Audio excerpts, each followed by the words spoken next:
ਤੇ ਧੀਆਂ ਭੈਣਾਂ ਦੀਆਂ ਐਡੀਆਂ ਗੰਦੀਆਂ ਗਾਲਾਂ ਕੱਢਦੇ ਨੇ। ਪਹਿਲੇ ਬੰਦਾ ਆਇਆ ਤੇ ਉਹ ਕੁੱਟਣ ਲੱਗ ਪਿਆ, ਸਹੁਰਾ ਆਇਆ ਤੇ ਉਹ ਕੁੱਟਣ ਲੱਗ ਪਿਆ। ਉਹਨੇ ਇਹਨੂੰ ਮਾਰਦੇ ਉੱਥੇ ਮਰੀ ਨੂੰ ਚੁੱਕ ਲਿਆ ਆਉਂਦੇ। ਜਦ ਉਧਰੋਂ ਮੈਂ ਡੰਡੇ मारी गया तो उधरों मेरे प्यो ना नहीं पता फ़ोन किया आई धी दियाँ चीकां सुन। अस्सलाम वालेकुम नाज़रीन, मैं आपका मेज़बान नदीम रहमान। आप 44 देख रहे हैं। जहाँ पे जुल्म होगा, जबर होगा, वहाँ पे 44 होगा। इसी तरह अब हम मौजूद हैं खुड़िया शहर में। यहाँ पे हमारी बयान हमारे मीडिया फोरम पे आई है, आपने देखी भी होगी। हसनैन अली भट्टी मेरे सीनियर सहाफ़ी हैं, उन्होंने भी स्टोरी की है। तो बात करने का मकसद ये है, ये हमारे फोरम पे आई है इंसाफ के लिए। और यकीन करें ये हवा की बेटी है। मसला जो भी है, जैसा भी है, लेकिन माओ बहनों के साथ इस तरह का सलूक नहीं होना चाहिए। लड़ाइयाँ झगड़े हर घर में होते हैं, हर घर का मसला है, लेकिन इस तरह की लड़ाई नहीं होनी चाहिए कि जहाँ पे माओ बहनों पे तशद्दुद किया जाए, उनको रस्सियों के साथ बांध के मारा जाए और घर वाले उनको लेने के लिए आएँ तो उन पे भी तशद्दुद किया जाए। ये सारा मामला कैसे हुआ, किस तरह हुआ, मेरे पास मेरी बहन मौजूद हैं, इनसे बात करते हैं। जी अस्सलाम वालेकुम।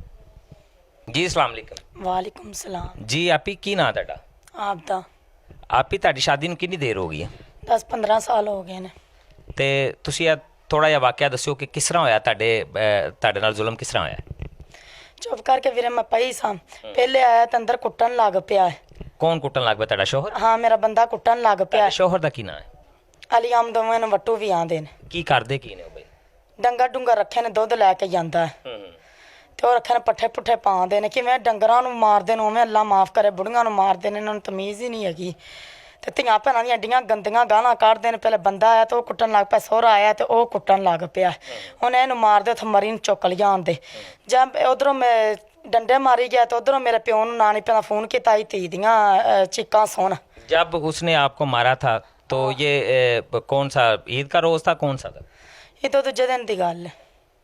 अच्छा, ईद के दूसरे दिन की बात है। हाँ ये तो दूजे दिन की गल है। तो वाहवा देर कुटते रहे ने। फिर मैं बेहोश भी हो गई, तां भी नहीं कुटना टाइम। मेरी सस आई सुत्ती पी उठ के, उन्हें छड़ाया है। तो एक घर आया छड़ाने वास्ते, उन्होंने बिजती करके घला दित्ती है। तो पिछों ना आपदे कुट कट के ना आपदे ना पतरा कट्ठे कर ले ने भी इहदे प्यो भरा केड़े लैन आवन ते उन्होंने मारना तो कुटना। वाहवा बंदे ने उत्ते भी बाए, थल्ले भी बाए ने। तो वाहवा कुछ करते ने, गल्लां गुल्लां कीती ना आंदे ने। जदों आवन देना तो बूहे च बहदियां, 2 जने उस पासे बह गए, 3 जने उस जने बह गया। तो इन्होंने गड्डी अगां वड़न नहीं देना, उवें लत्तां भन के तो इन्होंने पिछां ही कलामना। अच्छा बाजी तुसीं ये दसो ਤੁਹਾਡੇ बच्चे किन्ने ने? बच्चे 4-3 बेटे 1 बेटी। अच्छा, तो की वजह की लड़ाई दी की वजह?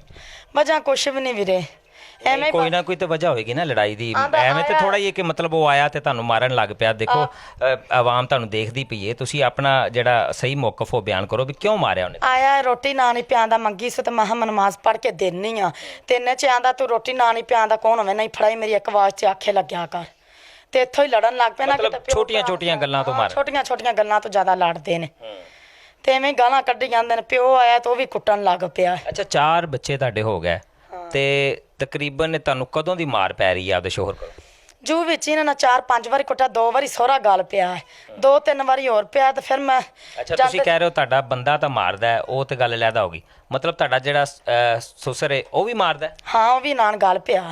ਸੱਸ ਮੇਰੀ ਛਡਾਉਂਦੀ ਰਹੀ ਹੈ ਤੇ ਸੱਸ ਮੇਰੇ ਨੂੰ ਵੀ ਅੱਗੋਂ ਮੇਰੇ ਸਹੁਰੇ ਨੇ ਗਾਲਾਂ ਕੱਢੀਆਂ ਨੇ। ਉਹ ਛਡਾਉਂਦੀ ਰਹੀ ਹੈ, ਆਂਦਾ ਇਹਨੂੰ ਮਾਰ ਹੀ ਦੇਣਾ, ਸਾਡੇ ਤਾਂ ਬਾਹਰ ਰੁਲਣਾ ਤੈਨੂੰ ਮਾਰ ਦੇਵੋ ਇੱਕ ਵਾਰੀ। ਤੇ ਐਵੇਂ ਮੈਂ ਅਗਲੇ ਪਿਛਲੇ ਮਾਵਾਂ ਭੈਣਾਂ ਮਤਲਬ ਗੱਲ ਕਹਿਣ ਦਾ ਹੈ ਕਿ ਤੁਸੀਂ ਮਾਰ ਵਾਵਾ ਦੇਰ ਤੋਂ ਖਾਂਦੇ ਪਏ ਹੋ। ਜਿਸ ਦਿਨ ਨਾ ਮਾਰਿਆ ਉਦੋਂ ਅਖੀਰ ਕਰ ਦਿੱਤੀ। ਉਹਨੇ ਨਖੀਰ ਕੀਤੀ, ਅੱਗੇ ਮਾਰਦੇ ਸੀ। ਆ ਗਿਆ ਸੀ ਮੇਰਾ ਪਿਓ ਸੀ, ਪੁੱਤਰ ਧੀਆਂ ਸੀ, ਨੀਵੇਂ ਹੁੰਦੇ ਤੇ ਨਿੱਕੇ ਨਿੱਕੇ ਬਾਲ ਨੇ ਆਪਦੇ ਘਰੇ ਜਾ ਪਰੇ ਪੂਰਾ ਲੈ ਕੇ ਆਉਂਦੀ ਸੀ ਵੀ ਅਸੀਂ ਬੰਦਿਆਂ ਨੂੰ ਮੰਨ ਕੇ ਮੇਰਾ ਪਿਓ ਟੋਰ ਦਿੰਦਾ ਸੀ ਤੇ ਮੈਂ ਚਲੀ ਜਾਂਦੀ ਸੀ। नाज़रीन देखे यहाँ पे बात यह है कि एक बेटी जो होती है, वालिद उसको बचपन से पालता है बड़ी मुश्किलों के साथ और बड़ी मुसीबतों के साथ, और जब उसकी शादी करता है तो वो एक अपने होते हैं वो अलग है, लेकिन गैरों के साथ जब वो कर देता है तो उसको उनके एतमाद पे कर देता है कि ये बेटी है आप ले जाएं। तो मेरे जो नाज़रीन देखने वाले हैं उनसे भी यही इल्तिमास है कि देखें लड़ाई झगड़े हर घर में होते हैं, हर घर का मसला है, लेकिन उसका ये बिल्कुल भी मसला नहीं है कि आप जो है बहनों और बेटियों पे तशद्दुद करें। मेरे साथ इनके भाई हैं, उनसे भी बात करते हैं, हक़ाइक़ जानने की कोशिश करते हैं। जी जी अस्सलाम वालेकुम। वालेकुम सलाम जी। क्या नाम है भाई आपका? साजिद मोहम्मद साजिद। साजिद भाई ਤੁਸੀਂ ਇਹ ਦੱਸੋ ਕਿ ਬਾਜੀ ਨਾਲ ਜਦੋਂ ਦਾ ਕਿੰਨੀ ਦੇਰ ਦਾ ਜ਼ੁਲਮ ਹੋ ਰਿਹਾ? ਇਹ ਜੀ ਤਕਰੀਬਨ ਜ਼ਿਆਦਾ ਤਾਂ 4-5 ਸਾਲ ਤੋਂ ਹੀ ਹੋ ਰਿਹਾ। ਪਹਿਲੇ ਠੀਕ ਸਨ, ਉਸ ਤੋਂ ਬਾਅਦ ਪਹਿਲੇ ਛੋਟੀ ਛੋਟੀ ਗੱਲ ਹੁੰਦੀ ਸੀ ਤੇ ਅਸੀਂ ਆਨੇ ਚਲੋ ਕੋਈ ਗੱਲ ਨਹੀਂ। ਹੁਣ ਉਹਨਾਂ ਨੇ ਜ਼ਿਆਦਾ ਇਸ ਦਫਾ ਤੋਂ ਨਾ ਖੀਰ ਕੀਤੀ ਹੈ। ਅਗਰ ਬਾਜੀ ਸਾਡੀ ਵਿੱਚ ਥੋੜਾ ਜਿਹਾ ਦੱਸੋ ਕਿ ਜਦੋਂ ਤੁਸੀਂ ਮਤਲਬ ਇਹਨਾਂ ਫੋਨ ਕੀਤਾ ਤੇ ਉਹ ਸਾਰਾ ਜ਼ਰਾ ਥੋੜਾ ਕੁ ਵਾਕਿਆ ਮੁਖਤਸਰ ਜਿਹਾ ਦੱਸੋ। ਇਹ ਨਾ ਜੀ ਜਦੋਂ ਉਹਨਾਂ ਨੇ ਫੋਨ ਕੀਤਾ ਮੇਰੇ ਵਾਲਦ ਸਾਹਿਬ ਨੂੰ ਕੀਤਾ, ਮੇਰੇ ਵਾਲਦ ਸਾਹਿਬ ਛੋਟਾ ਭਾਈ ਆਇਆ, ਉਹਨਾਂ ਨੇ ਕਿਹਾ ਵੀ ਉੱਥੇ ਜਾਣਾ ਹੈਗਾ, ਉਹਨੂੰ ਮਾਰ ਰਹੇ ਨੇ।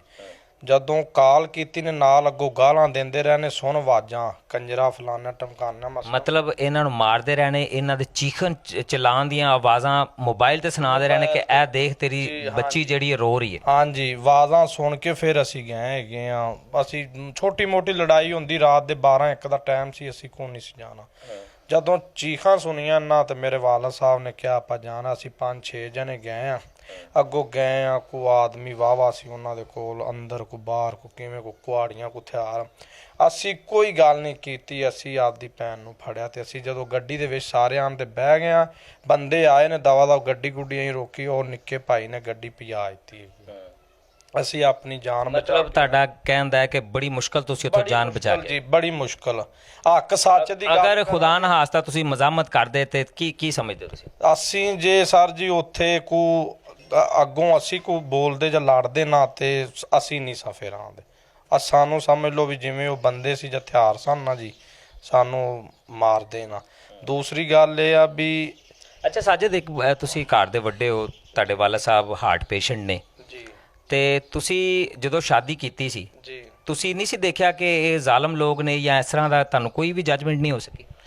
ਸਰ ਜੀ, ਇਹ ਅਸਲ 'ਚ ਨਾ ਬਰਾਦਰੀ ਹੋ ਗੈਰ ਸਨ। ਸਾਡੇ ਵੱਡਿਆਂ ਨੇ ਜਿਹੜਾ ਨਾ ਕਰ ਦਿੱਤਾ ਹੈਗਾ ਤੇ ਅਸੀਂ ਫਿਰ ਵੱਡਿਆਂ ਦੀ ਗੱਲ ਨਹੀਂ ਸਾਂ ਮੋੜਦੇ। नाज़रीन, यहाँ पे एक बात और मैं अपनी माएँ बहनें जो देख रही हैं और उनके लिए भी यही है कि कम से कम अगर आपने गैर बरादरी में रिश्ता करना है तो जांच पड़ताल जो है वो लाजमी हिस्सा है। अच्छी तरह से जांच पड़ताल करें और बाद में जो है गैर बरादरियों में रिश्ते करें जी। ਹਾਂਜੀ, ਤੇ ਉਸ ਤੋਂ ਬਾਅਦ ਸਰ ਜੀ ਫਿਰ ਅਸੀਂ ਦੁਬਾਰਾ ਜਿਹੜਾ ਨਾ ਹੁਣ ਅਸੀਂ ਇਹ ਕਹਿਣਾ ਚਾਹੁੰਦੇ, ਸਾਨੂੰ ਇੱਕ ਤਾਂ ਇਨਸਾਫ ਤੁਸੀਂ ਇਹਨਾਂ ਦੀ ਜਿਹੜੀ ਰਿਪੋਰਟ ਵਗੈਰਾ ਕਰਾਈ ਹੈ, ਇਹਨਾਂ ਦੇ ਜਿਹੜੇ ਜਿਸਮ ਤੇ ਤਸ਼ੱਦਦ ਦੇ ਨਿਸ਼ਾਨਾਤ ਨੇ? ਸਰ ਅਸੀਂ ਗਏ ਰਹਿ ਜੰਗ ਉੱਥੇ ਉੱਥੇ ਹਸਪੀਟਲ, ਉਹਨਾਂ ਨੇ ਕਰ ਦਿੱਤਾ ਮਸਲਨ ਕਸੂਰ, ਤੇ ਕਸੂਰ ਗਏ ਰਾਤੀ 12-1 ਵਜੇ ਅਸੀਂ ਆਏ ਆ। ਉਹਨਾਂ ਨੇ ਕਿਹਾ ਜੀ ਡਾਕਟਰ ਨਹੀਂ ਆ ਰਹੇ ਜੀ, ਉਂਝ ਕੋਈ ਨਤੀਜਾ ਨਹੀਂ ਉਹਨਾਂ ਦਿੱਤਾ ਹੈਗਾ। ਤੇ ਹਾਲਾਂਕਿ ਮਾਰਿਆ ਉਹਨਾਂ ਇੰਨਾ ਜ਼ਿਆਦਾ ਵੀ ਇੱਕ ਮਸਲਨ ਜਿਸਮ ਦੇ ਇੱਕ ਹਿੱਸੇ ਤੇ ਉਵੇਂ ਜ਼ਖਮ ਨੇ, ਤੇ ਇਹ ਗੁੱਟ ਵੀ ਟੁੱਟਿਆ ਪਿਆ, ਤਰੇੜ ਹੱਡੀ ਨੂੰ ਐਕਸਰੇ ਵੀ ਕਰਾਏ ਨੇ। ਉਸ ਤੋਂ ਇਲਾਵਾ ਇਨਕਾ ਮੈਡੀਕਲ ਵਗੈਰਾ ਕਰਵਾਇਆ ਆਪਨੇ? ਜੀ ਮੈਡੀਕਲ ਵਾਸਤੇ ਗਏ ਸਨ ਸਰ ਜੀ, ਤੇ ਉਹਨਾਂ ਨੇ ਨਹੀਂ ਦਿੱਤਾ ਹੈਗਾ ਮਸਲਨ ਟਾਈਮ। ਇਹ ਵਜੂਹਾਤ ਜੀ। ਆਲਾ ਹੁਕਾਮ ਅੱਗੇ ਕੀ ਅਪੀਲ ਹੈ?